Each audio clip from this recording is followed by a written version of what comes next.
కొణిదెల పవన్ కళ్యాణ్ అమ్మ కడుపున ఆఖరివాడిగా పుట్టిన అందరికీ మంచి చేయాలి, మేలు జరగాలి అనే విషయంలో ముందువాడుగా ఉంటాడు.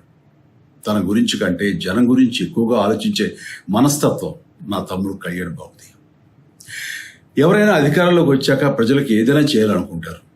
కానీ కళ్యాణ్ తన సొంత సంపాదనని కౌలు రైతులు కన్నీళ్లు తుడిచేందుకు ఖర్చు పెట్టడం, సరిహద్దు దగ్గర ప్రాణాలొడ్డి పోరాడే జవాన్ కోసం పెద్ద మొత్తం అందివ్వటం, అలాగే మత్స్యకారులు ఇంకా ఎందరికో తాను చేసిన సహాయం చూస్తుంటే ఇలాంటి నాయకుడు కదా జనానికి కావాల్సింది అనిపిస్తుంది. ఒక రకంగా చెప్పాలంటే సినిమాలోకి తను బలవంతంగా వచ్చాడు, రాజకీయాల్లో మాత్రం ఇష్టంతోనే వచ్చాడు. ఏ తల్లికైనా తన కొడుకు కష్టపడుతుంటే గుండె తరుక్కుపోతుంది. అలాగే ఏ అన్నకైనా తన తమ్ముడు అనవసరంగా మాటలు పడుతుంటే బాధ వేస్తుంది. అలా బాధపడుతున్న నా తల్లికి ఈ అన్నయ్యగా ఒక మాట చెప్పాను. నీ కొడుకు ఎంతో మంది తల్లుల కోసం, వాళ్ళ బిడ్డల భవిష్యత్తు కోసం చేసే యుద్ధం అమ్మా ఇది. మన బాధ కంటే అది ఎంతో గొప్పది అన్నాను.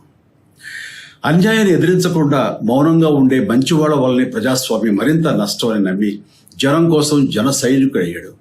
తాను బలంగా నమ్మిన సిద్ధాంతం కోసం తన జీవితం రాజకీయాల్లోకి అంకితం చేసిన శక్తిశాలి పవన్ కళ్యాణ్.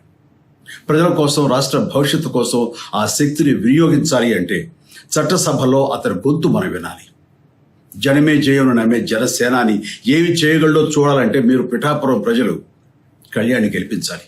మీకు సేవకుడుగా, సైనికుడుగా అండగా నిలబడతాడు. మీకోసం ఏమైనా సరే కలబడతాడు, మీ కళ నిజం చేస్తాడు.